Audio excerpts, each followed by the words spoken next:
135 గజాల భూమి కేవలం 8 లక్షలకే. ప్రతి నెల 10,000 మంత్లీ రెంటల్ ఇన్కమ్.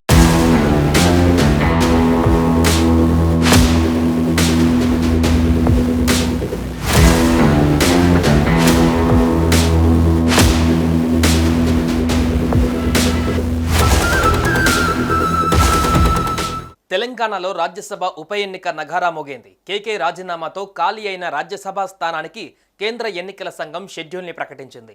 దీంతో కాంగ్రెస్లో రాజ్యసభ స్థానంపై పోటీ నెలకొంది. తెలంగాణ నుంచి ఖాళీ అయిన రాజ్యసభ స్థానం ఎవరిని వరించనుంది? కేకేకు మళ్లీ పదవిని కట్టబెడతారా, లేదంటే సీనియర్లకు ఛాన్స్ ఇస్తారా? యువకులకు పెద్దపీట వేస్తారా? హస్తం పార్టీలో ఆశావాహుల జాబితా భారీగానే ఉండడంతో హైకమాండ్ ఎవరికి ఛాన్స్ ఇవ్వనుంది?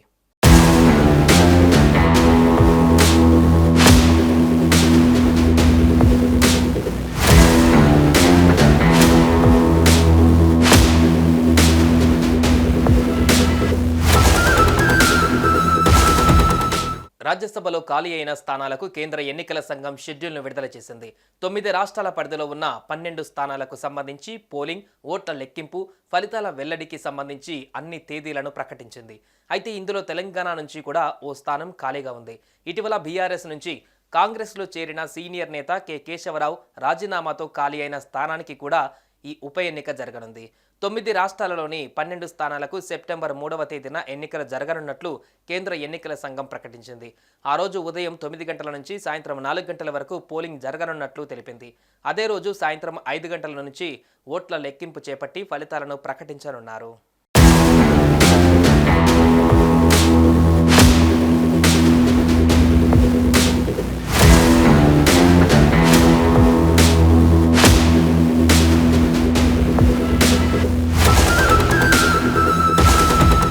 బీఆర్ఎస్లో రాజ్యసభ ఎంపీగా ఉంటూ కాంగ్రెస్లో చేరి పదవికి రాజీనామా చేసిన కేకే సలహాదారుగా పదవి పొందారు. అయితే ఇప్పుడు ఆయన ఖాళీ చేసిన స్థానానికి ఉప ఎన్నిక వచ్చింది. ప్రత్యామ్నాయంగా పదవి వచ్చినందున కేకేకు ఆ సీట్ ఇవ్వకపోవచ్చు. ఆయన స్థానంలో ఎన్నికయ్యే నేత 2026 ఏప్రిల్ 9 వరకు కొనసాగుతారు. అంటే 3 ఏళ్ల పదవి కాలం కూడా లేదన్నమాట. అయితే ఈ రాజ్యసభ సీటుపై కాంగ్రెస్ నేతలు కన్నేశారు. కేకే ఖాళీ చేసిన రాజ్యసభ సీటు తనకు ఇవ్వాలంటూ ఇప్పటికే వి హనుమంతరావు ప్రెస్ మీట్ పెట్టి మరీ చెప్పారు. ఆయన మాత్రమే కాదు, గుట్టుగా తమ ప్రయత్నాలు చేసుకునేవారు చాలామంది ఉన్నారు. జానారెడ్డి నుంచి చిన్నారెడ్డి వరకు పదవి కాలం ఎంత ఉందన్నది ముఖ్యం కాదు. ఓసారి పదవి దక్కించుకుంటే మరోసారి కంటిన్యూషన్ ఛాన్స్ ఉంటుందని అనుకుంటున్నారు. అందుకే ఈ ఒక్క సీటు, అది కూడా సగం పదవి కాలం ఉన్న సీట్, కాంగ్రెస్లో పెద్ద సమరానికి కారణమయ్యే సూచనలు కనిపిస్తున్నాయి.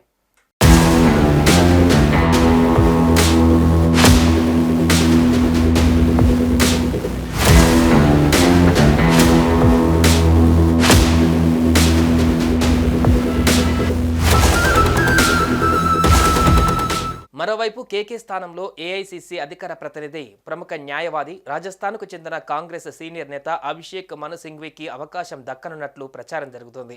రాష్ట్రంలో కాంగ్రెస్ అధికారంలోకి వచ్చిన తర్వాత రాజ్యసభ స్థానాలకు ఇవి రెండవసారి ఎన్నికలు. ఇంతకు ముందు 2 రాజ్యసభ స్థానాలు కాంగ్రెస్కు దక్కగా రెండింటినీ తెలంగాణకు చెందిన నేతలకే ఇచ్చారు. వీరిలో ఒకరు సీనియర్ నాయకులు రేణుకా చౌదరి కాగా మరొకరు యువనేత ఎం అనిల్ కుమార్ యాదవ్. అప్పట్లో సామాజిక సమీకరణాల నేపథ్యంలో ఈ 2 పదవులకు రాష్ట్రానికి చెందిన నేతలనే ఎంపిక చేశారు. తాజాగా భర్తీ చేయనున్న స్థానాన్ని మాత్రం ఏఐసీసీ కోటా కింద తీసుకోవాలని అధిష్టానం నిర్ణయించినట్లుగా సమాచారం. అయితే ఈ ఎన్నిక దాదాపు ఏకగ్రీవం అయ్యే అవకాశం కనిపిస్తోంది.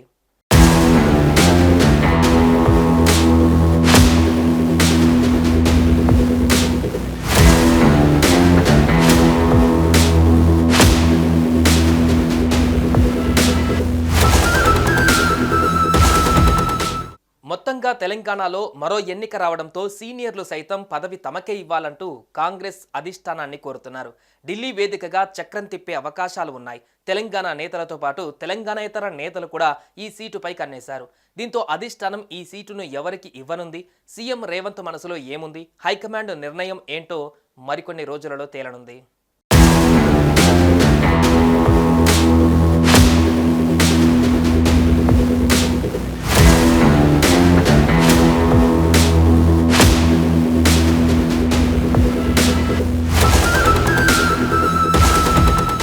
సుమన్ టీవీలో మీ పర్సనల్ అండ్ బిజినెస్ ప్రమోషన్స్ కోసం కింది నెంబర్కి కాంటాక్ట్ చేయండి.